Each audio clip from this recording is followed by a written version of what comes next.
Hey guys, I'm the Spicy Cetacean, and today we are going to piss off Matt Powell. 3 weeks late because I really try not to watch his crap. But yeah, a couple weeks ago, and then like a couple weeks before that on Valentine's Day, he's put out two videos where he's like actively dismissing asexuals as a valid identity and also gender identity, and the usual. Did I say Matt Powell? Matt Walsh. I'm so used to dunking on Matt Powell that when another Matt comes up, I'm just conflating. It's also just, your generic cis hetero white men that all kind of run together of being mid and or awful. Also, I need to swap these because I can't see. I'm very nearsighted. There we go. Okay, so I shook my desk. I'm very animated today because I am demisexual. And that, for those of you who are not familiar, demisexual falls under the asexual spectrum, umbrella. It falls under there. It's related. It's a related identity. And just a really quick kind of briefing, I guess. I don't want to read a description because actually Matt Walsh will get into some very good definitions and descriptions, which is about the only quality journalism he does in these videos is actually reading the definitions to his audience. So that's something. For me, I knew growing up that I was different, and I'm still kind of exploring where my, what flavor of neurodivergence I probably fall into. But as far as attraction goes, I knew I was different there too. And because of the other neurodivergent tendencies that I have, I was pretty used to masking anyway. And so when it came to attraction and different types of attraction, I was definitely masking to fit in. My most recent example of masking, and this was when Aquaman came out with Jason Momoa. Jason Momoa is a good-looking individual. I personally, given the opportunity, like, I'm sorry, Jason, if you ever see this video. I really hope you don't. If he came up to me and said, "I've got a hotel room, let's go," I would not do it because I don't know him as a person. And I really like the line in The Office that Kevin Malone says. They're debating on whether, what is her name? Shoot. Anyway, they're debating whether or not an actress is hot or not. And Kevin's line is, "Paintings are beautiful. I don't want to bang a painting." And that really, really sums up demisexuality for me. I can see that people are objectively, not objectively, because beauty is in the eye of the beholder, which makes it subjective. This is a really long opening rant. I'm sorry. I can have an aesthetic attraction to somebody, but it does not mean that I want to jump into bed with them. So are there people that I think are beautiful or handsome or good looking, for gender neutral options there? Yes. Do I want to bang them? No. I don't get, my sister called it lady boners. I don't know what that is. I don't know if that happens. That's just what my sister called it. No, nothing physiologically happens to me when I see someone that my brain thinks is a good looking person. Other than my brain is like, they look good. It ends there. So finding out there was a name for this, a term, a label, whatever you want to call it, finding out that demisexuality had a term was huge for me, because it meant, one, that there were other people out there in very similar, not situations, experiencing similar things. And it also reassured me that I was not broken. That there is not, contrary to what Matt Walsh says in these two videos, I'm going to show you both. Contrary to what Matt Walsh says, I'm going to start calling him Matthew to distinguish him from Matt Powell. So I'm just going to say Matthew Walsh. Contrary to what Matthew says in his two videos, I'm not broken. There's nothing wrong with me. There is nothing physically, emotionally, mentally, chemically, whatever, wrong with any person who identifies as asexual or any flavor of it. And so normally I ignore Matthew, because his whole shtick is to either piss people off or say the quiet part out loud. It really, like, he's a bully, and he's always used his platform for,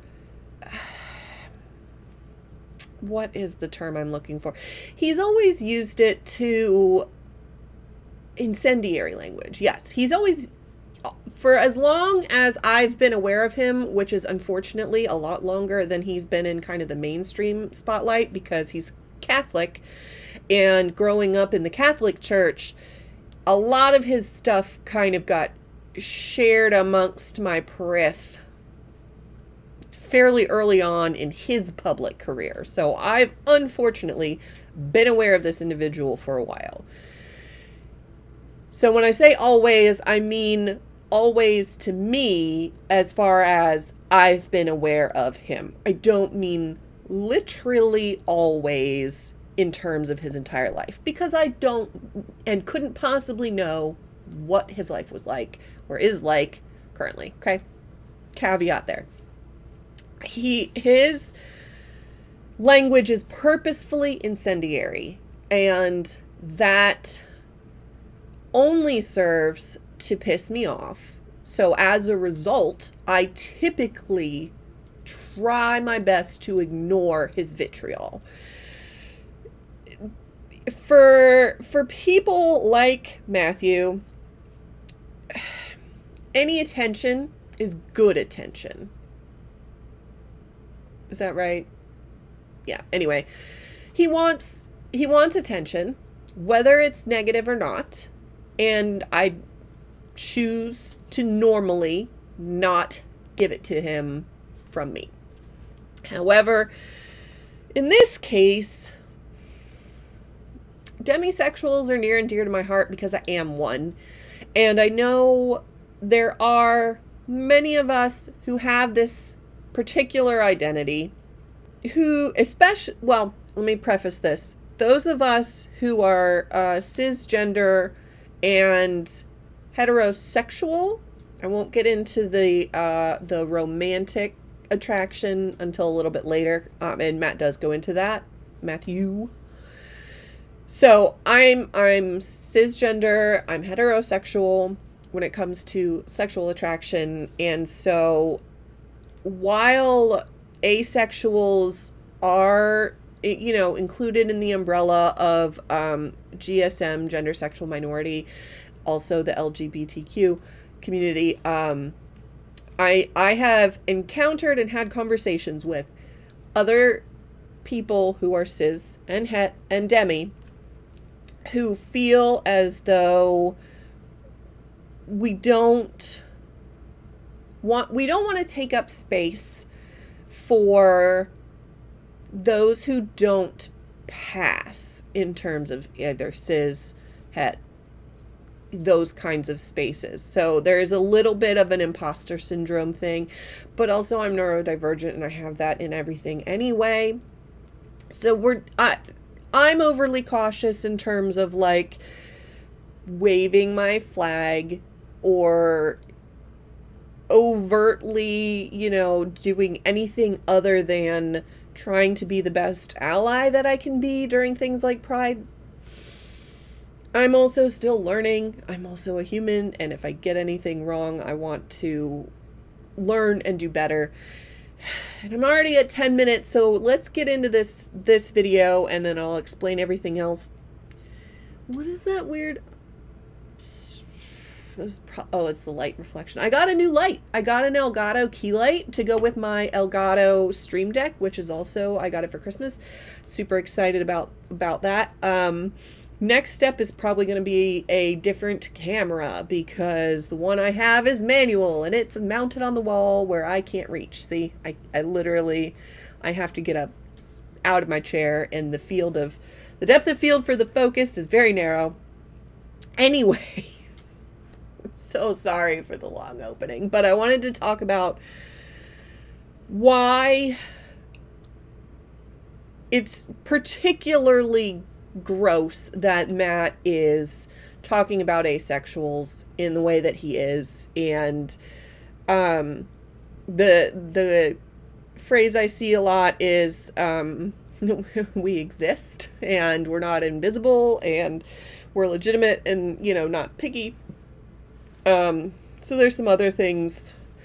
There's some underlying things. I'm demisexual, which falls under asexual, and for the most part I try to leave as much space as possible for people who are in other intersectional minorities, because I recognize that I have a lot of privilege anyway.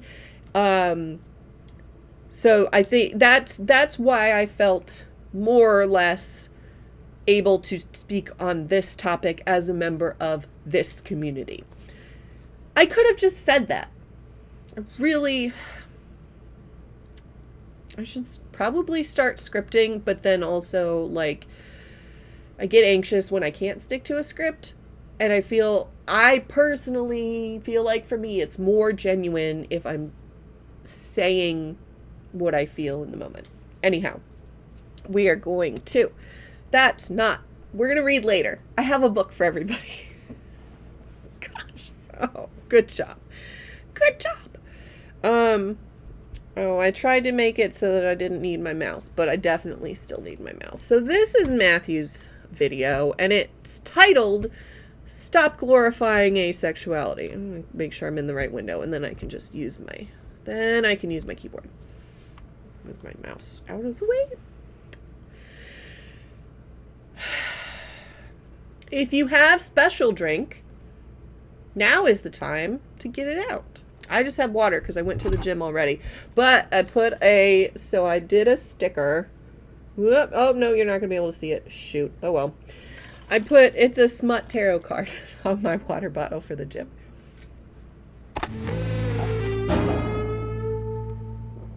Today is Valentine's Day, in case you didn't realize. In fact, if you're a man listening to this and you just remembered what day it is, don't panic. There's still time to run to the store on the way home from work, pick up a gift. Most of the cards and flowers probably get picked over by now, but fortunately, I've always found that the pots and pans and kitchen utensil aisle of the grocery store is well stocked around Valentine's Day. So grab a box of forks, a spatula, maybe a new spaghetti strainer if you really want to spoil her. Throw them in a gift bag. You're gonna have a very happy wife. I understand he's being facetious. It's still a crappy joke to make. I'm just like, it's really meant to piss people off, and it works on so many levels. I hate it. Thanks, I hate it. And I'm willing to bet a romantic evening as well. Take my word for it. But of course, not everyone is interested in romance, and for some, even a brand new Oh, sorry for the ads. I couldn't download his video because YouTube changed something, and now my video downloader doesn't work, and I don't want to watch this on my main channel, so it mess up my algorithms. Non-stick frying pan wouldn't be enough to pique their romantic interest. This is the so-called asexual and aromantic community. Unfortunately, they are the ones that the Washington Post is thinking about on Valentine's Day. This weekend, WAPO published a piece written by a woman named Samantha Sherry, and it was titled, quote, "How Asexual and Aromantic People Make Valentine's Day Their Own." Now, the article begins by telling us about a 37-year-old person who goes by the name Odell Pax, and the Post reports this. Odell Pax identifies as both asexual and idem romantic, which means that she does not have any desire for sex and she doesn't make any distinction between romantic and platonic feeling. This was a new one for me. I actually didn't know idem romantic prior to seeing this video. So thank you for teaching me something new, Matt Walsh. Never thought I'd say that, and those words tasted disgusting. So what to do with a holiday that assumes romantic and sexual attraction are the norm? This year, she's doing what she usually does on February 14th, making time for self-love and self-care. Hot bath before curling up in bed with her three stuffed animals, Findle, Marcia, and Sylvia. The last two names are named after trailblazing trans activists Marcia P. Johnson and Sylvia Rivera. Before I let him continue, I just want to point out, y'all, he has... Can I... I don't want to mess up my things, but basically, like, in the top right of his of the screen here, he's got a walrus whose name is Johnny, and Johnny's pronouns are he, him, from the child's book that Matt wrote. And there are plenty of reviews on that book. I'm not going to go into it because I haven't read it. I just want to point out, he's got a stuffed animal named Johnny with he, him pronouns. Yes, why not? I mean, why not tell us the names of this grown adult's stuffed animals? And if that's not enough, we're also treated to a picture of Odell with the stuffed animals, along with this caption. This is the caption under the picture. It says, Odell Pax with her three dolphin stuffed animals, Sylvia, Findle, and Marcia, from left to right. It's a very good thing they specified from left to right, because otherwise we wouldn't know for sure which stuffed animal is named Marcia and which one is Sylvia. So now we know, and we can sleep easy tonight. The fuck does it matter? I understand he's joking, but it is really in a derogatory manner. Like, because he started this off with a 37-year-old person. Because he doesn't approve of, again, grown adults having stuffed animals. And again, I would like to point out the walrus in the top right of your screen, Matthew. Sleep easy, anyway, with the somewhat cruel satisfaction we all sometimes experience after seeing someone else's utterly pathetic and depressing life and feeling deeply relieved that it's not our own. You can be glad that someone else's life is not your own, but to flat out label someone else who is clearly happy not doing anything to harm you, like, Odell is doing a wholesome thing. What's the matter with it? Why can't you let people be happy? I'm also gonna throw some random tweets up throughout the video that I have been collecting specifically for this reaction, because there are some more eloquent people than myself on the Twitters. And yeah, just like, imagine being so miserable with your life that someone having stuffed animals pisses you off. Way to tell on yourself, Matthew. Own life. I try not to delight in the misfortune of others, and I don't think you try very hard, though. Don't delight at all in Odell's misfortunes. I don't. Odell has not said that they have any misfortunes that they're upset about. I actually read the Washington Post article, and Odell seems to be a very happy individual who happened to be interviewed by the Washington Post for how they spend Valentine's Day. I'm saying they because I cannot remember if Odell had she, her pronouns or they, them pronouns, and so I'm just going to default to they, them. Yeah, so like, Odell was just a person over here being happy, and Matt Walsh sees it and is just like, oh my God, I'm so glad I'm not them. But I will admit that when I read this article and I see that picture, I can't help but think to myself, my God, I am glad I'm not that person. We're all glad that you're not that person, Matt Walsh. Anyway, here's more from the Washington Post. It says, PAX is not alone in rejecting the notion that relationships acknowledged on February 14th have to include romance and sex. Roughly 1% of lesbian, gay, and bisexual Americans are asexual, according. I want to point out here specifically because Matt has a problem with it later, or in the, next video, how asexual is spelled, because I looked up AESEXAUL versus ASEXAUL. And here specifically, and from what I've seen, I am happy to be proven wrong if I've made a mistake. That is not the difference. It is a difference between the term asexual, as in someone who experiences little to no sexual attraction, and asexual, AESEX, reproduction. Because Matt goes into it later, which is the only reason I'm pointing it out. So I want to say, if Matt's going to be pedantic, I can be even more pedantic and point out that there's a different spelling for the different words. And if Matt can handle there, and there, he should, in theory, be able to handle asexual and asexual.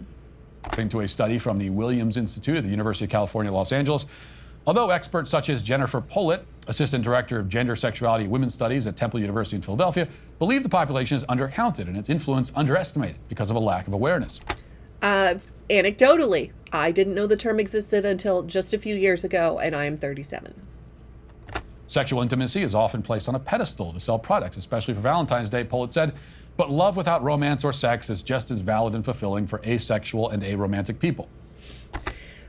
I also want to add that love without romance or sex is just as valid for anybody, because platonic love or familial love also valid. All of that valid, all of it valuable, all of it necessary to build a community of people and support around us. So, like, I would agree. I don't like Valentine's Day. I've never been a fan of Valentine's Day, and yeah, so like I completely agree with this part of the post. But yeah. As more people understand that, there will be more support for people exploring their relationship wants, hopes, and needs.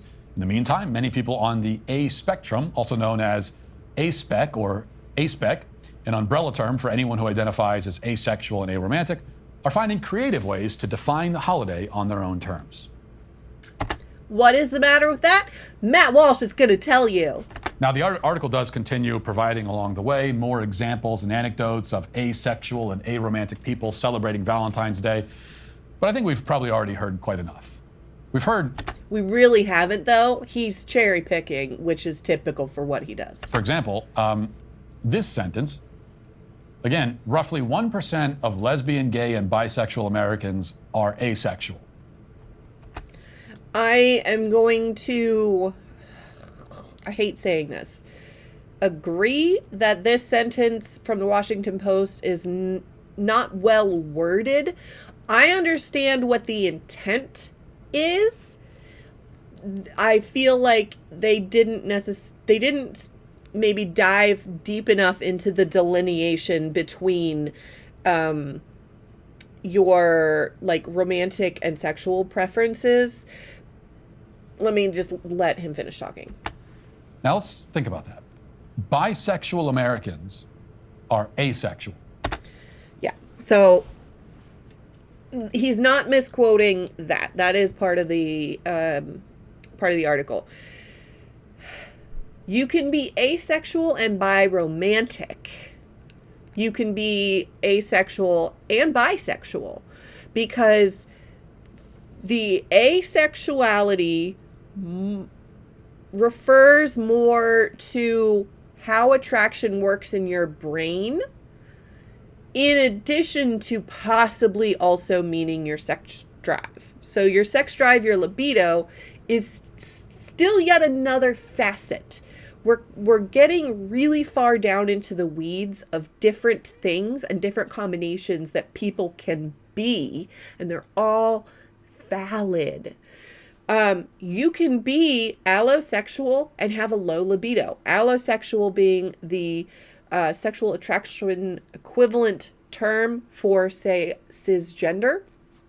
So allosexual, I think of more as like the perceived default that a lot of people are, just like a lot of people are perceived as straight, or a lot of people are perceived as cisgender, assigned the same gender at birth that they feel and identify with. Allosexual being kind of I don't want to even say normal, because what even is normal?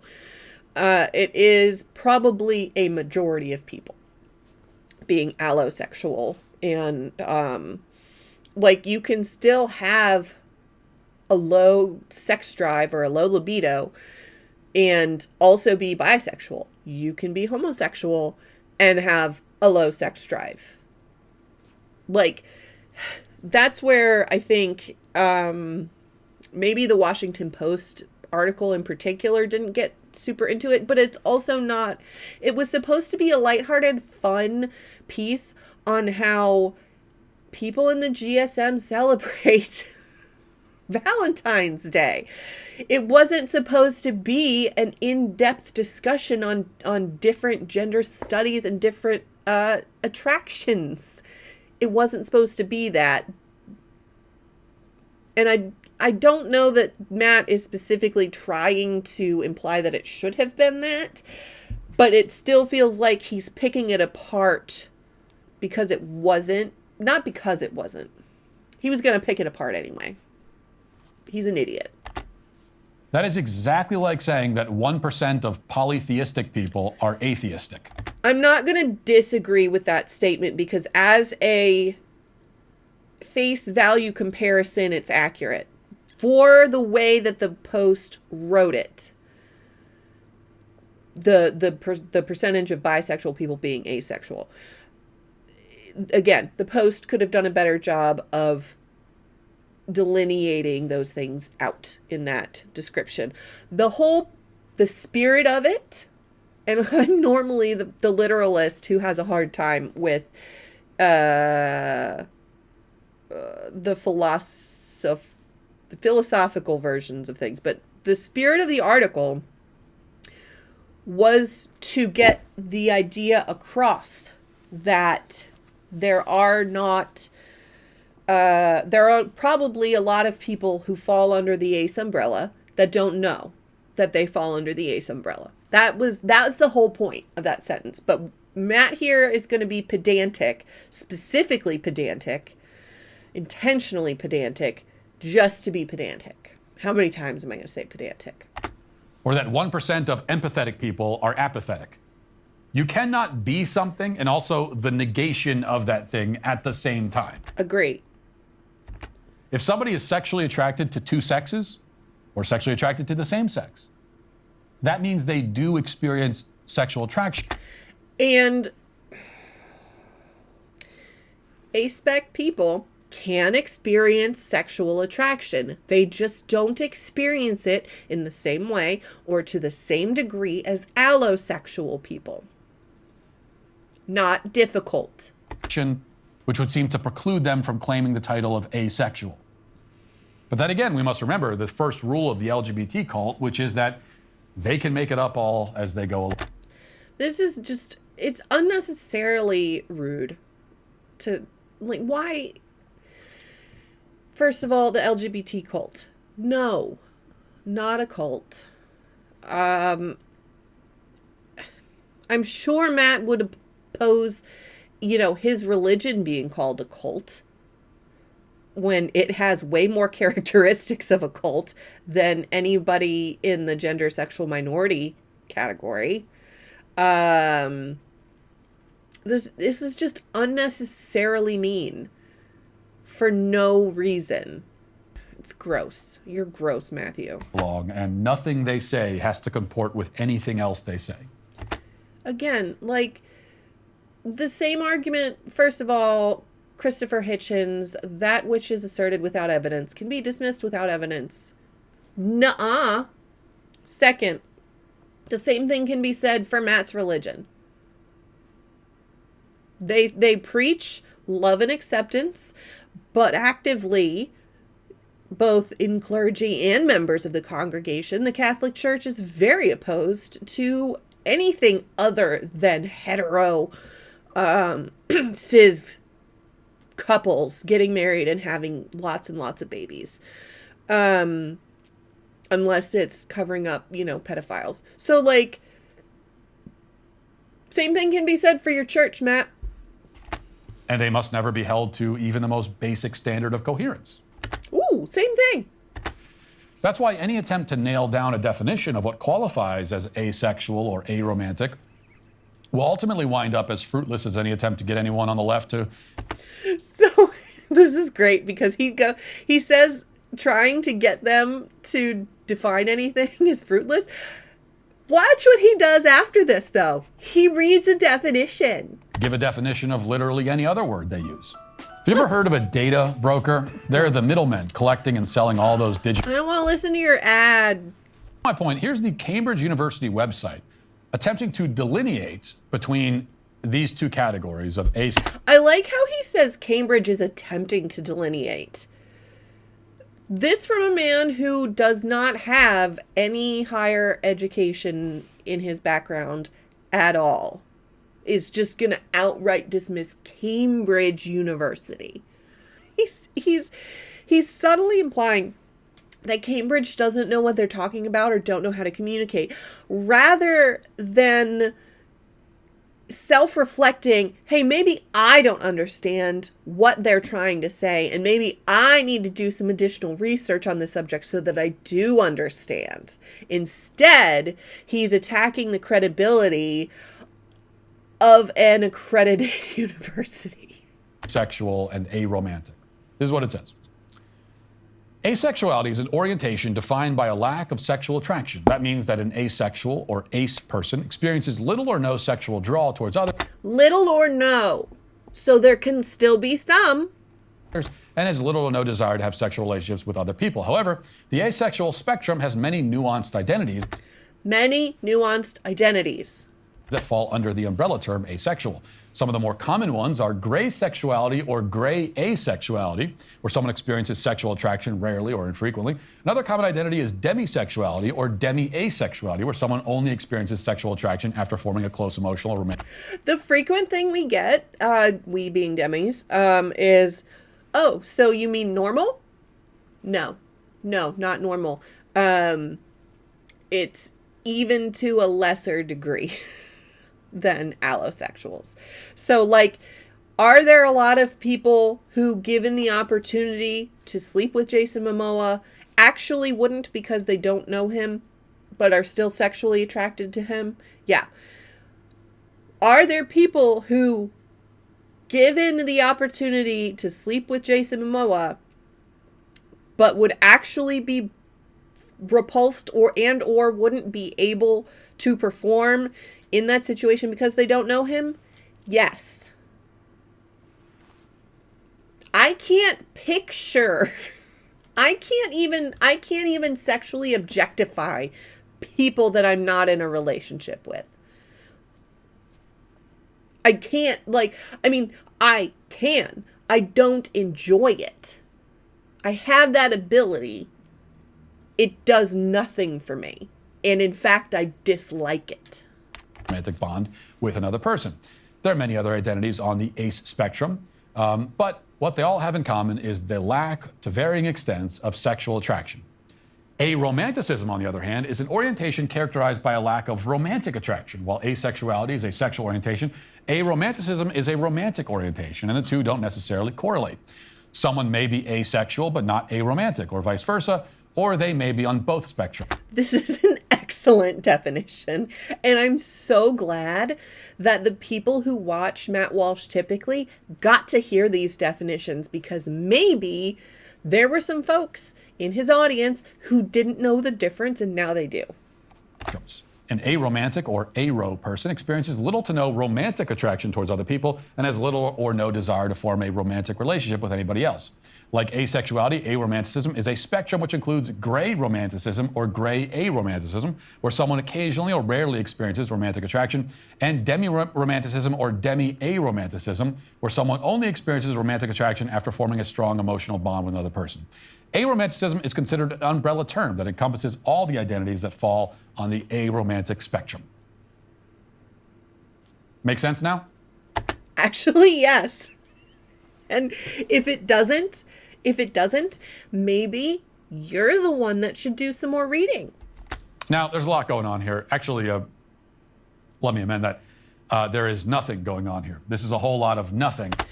And you're qualified to make that assessment based on your time as a radio DJ, your time as a blogger, your time as a Daily Wire host. No, none of those are really valid to me as far as like authority to make any decisions on anything. So again, that which is asserted without evidence can be dismissed without evidence. Nuh-uh. Which is trying to sound like something. It's a bunch of narcissistic, fart-sniffing mumbo-jumbo dressed up to sound complex and nuanced, when in fact all the complex... Way to tell on yourself with some seriously obvious projection, Matthew. Oh my God. Complexities and nuances are just varying degrees of self-contradiction. There's actually no meaningful distinction between sexual attraction and romantic attraction. The two terms are synonyms. That's a lot of words for I don't understand what I just read. If a person told you that they were romantically attracted to you, but not sexually attracted, they will have given you no useful information about... False. See how that works? Without any evidence? It's so easy. No, you can be romantically attracted to somebody. You can say, I would like to go on a date, but I wouldn't like to sleep with you. God, I just realized he's married. So, like, I know it's his wife. I'm not going to say assume. I know he has a wife.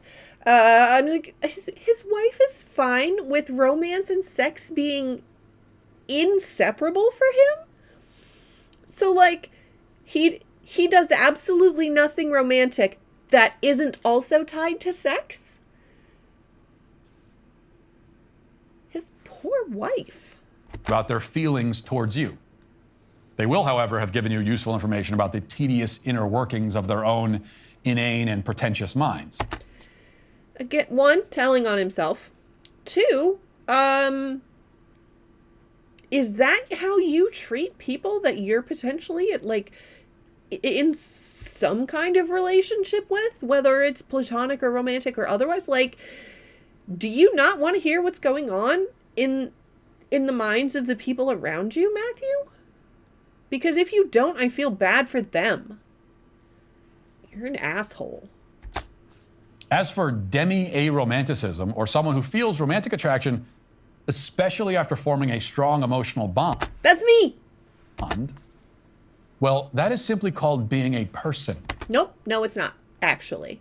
And I went over that earlier in my video.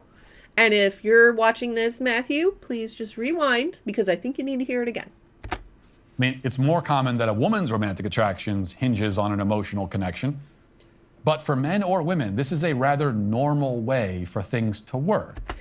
No. The difference here is what is physically happening, but also just chemically inside the brain of someone who is demisexual.